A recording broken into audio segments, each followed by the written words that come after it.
In that environment, what the Treasury did was they chose the path of saving liquidity the most. So they issued an extra amount of T-bills rather than T-bonds in order to refill that TGA. So they got past that liquidity crunch. A lot of that liquidity was able to come out of reverse repos. Because one way to think about this is that right now there's more demand for T-bills than there are T-bills. And it's not always the case. Back in 2019, when we had the repo spike, there were too many T-bills relative to liquidity. In this environment, while there's obviously demand issues and supply issues on the T-bond side, the longer duration, there's plenty of demand for T-bills. Mm-hmm. And one thing that the Fed does is if there's too much demand for T-bills, it risks pushing T-bill yields below their target rate.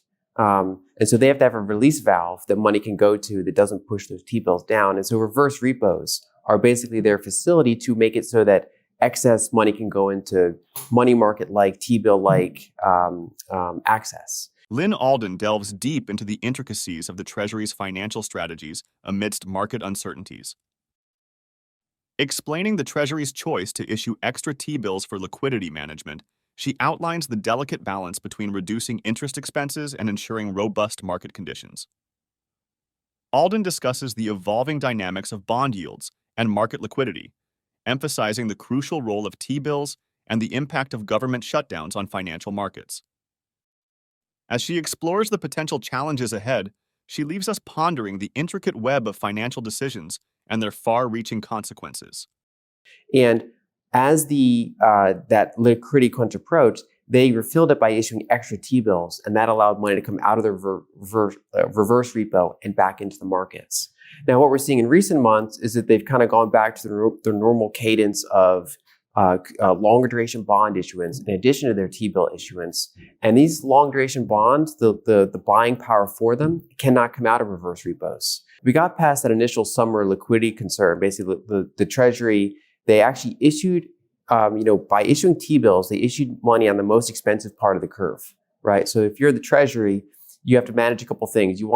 Ideally, you want to reduce your interest expense as much as possible. And then in that environment, the longer duration was lower yields, inverted yield curve. But they chose to issue extra on the T-bill side because that was better for liquidity. So higher expense, but better liquidity management. So the TGA refill was successfully resolved. Now we're kind of in the second phase of whether or not the longer duration bond supply is going to overwhelm market conditions. We've kind of seen that in recent months.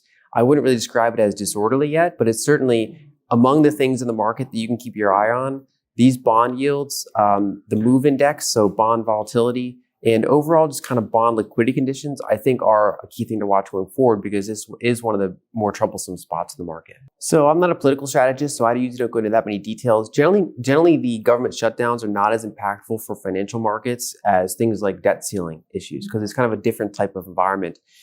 During a government shutdown, like one of these more other types, they can still issue debt. Basically, there's still Treasury functioning during that time. It's that they classify them as non-essential workers, basically meaning that workers that can stop working for a period of time and things don't fall apart right away. Those go on basically a paid vacation for a period of time. And around the margins, it can impact the economy to varying degrees.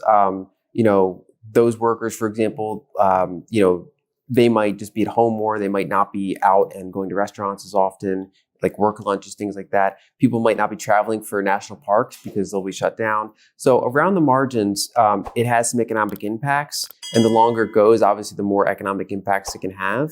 But overall, that's more of a political issue for the most part than a financial issue. Whereas the debt ceiling issue does impact financial markets more because leading up to a debt ceiling issue, they have to draw down their cash balance, which, as we discussed previously, is actually pretty good for markets when that's happening. And then after the debt ceiling issue, they have to refill those cash balances, which, depending on how they handle it, could be negative for liquidity. So this overall government shutdown is something, it's certainly material from a political aspect. Yeah. I view it as not the highest priority thing I'm watching from a financial perspective. In this next segment, Lyn Alden examines the intricate balance between political stability and market perceptions. Focusing on the recent government shutdown, she clarifies its impact relative to the more critical issue of the debt ceiling.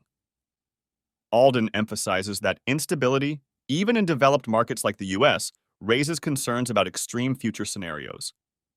While credit ratings may not directly affect Treasury purchases, the unaddressed fiscal deficits and lack of plans to control them influence market confidence. Alden delves into the long-standing structural deficits, military spending, tax base, and entitlement system, eroding perceptions of the U.S. over time. Despite government shutdowns' limited historical impact, Alden stresses the significance of rapidly rising bond yields. As bond yields increase, affecting equities and global liquidity, Alden asserts that the bond market's movements hold more weight in financial markets than political events. So it's less impactful than the debt ceiling issue because that actually does risk some degree of technical default if it were to go undressed. This is less about a default and more about just overall perceptions of political stability. Mm-hmm. If we imagine ourselves investing in an emerging market, for example, we're going to probably one of the most important variables we're going to consider is the stability of their government and their institutions and things like that. And it's less so for developed markets because they're generally presumed to be relatively stable. But when you start to see signs of instability like this, that's when you do get questions around could the right or left tails of more extreme things emerge in, say, a 3-year, 5-year time frame. The probability of those things start to go up when you start to see less stability like this. And so it could impact credit ratings around the margins. Generally, the U.S. Treasury market, it's not like bond funds will change their decision to buy treasuries based on what Moody's says the credit rating is. It's more about supply and demand. But I think the underlying things that are addressing it, the overall fiscal deficits that are just completely unaddressed, overall kind of confidence that Congress and the president will be able to get together and realistically address those deficits, that I think is the most impactful thing for the overall dollar, the treasury going forward, is basically the perception of these deficits and then the perception of the probability that they ever get these deficits under control. I think those perceptions themselves are usually overstated. We don't usually see people in other countries say, well, because this is happening, I'm going to buy another currency instead. Mm-hmm. Instead, I think it's the more quantitative metrics. Things like, how large are the deficits? Are there any plans to get them under control? And so to the extent that these affect those plans to get them under control, that's meaningful. But really the deficits themselves, the years and the decades that led up to this, not just the current environment, but the overall entitlement system we have, the military spending we have, the tax base we have, there's been kind of all these incremental decisions that have resulted in these very large structural deficits with no clear path to fix them in the years or decades ahead. And that, I think, over time chips away at U.S. perception. Around the margins, it's possible. Generally, it's not a huge market variable historically for these kind of government shutdowns. But I do think that what we previously talked about, these kind of rapidly rising bond yields, that, in my opinion, is a far more like a more important thing to focus on in this environment is, are those bond yields going to keep going up? Are they going to stabilize? Because that has a much higher discount rate. Now, when we look around at the rest of the market, when we look at, say, large cap equities with 30 price to earnings ratios, when you can earn 5% on longer duration bonds, for example, that can eventually affect the pricing of those equities. So it also can cause all sorts of liquidity problems, both globally and domestic. So I think that what's happening in the bond market now is more impactful than what's happening in the government shutdown news, at least for financial markets. Obviously, if you're in the political sphere, that other side is going to be very important. But for us in the financial markets, I think the what's happening in bond markets is more important. Thank you for tuning in to this eye-opening analysis. We hope you found this discussion insightful and thought-provoking.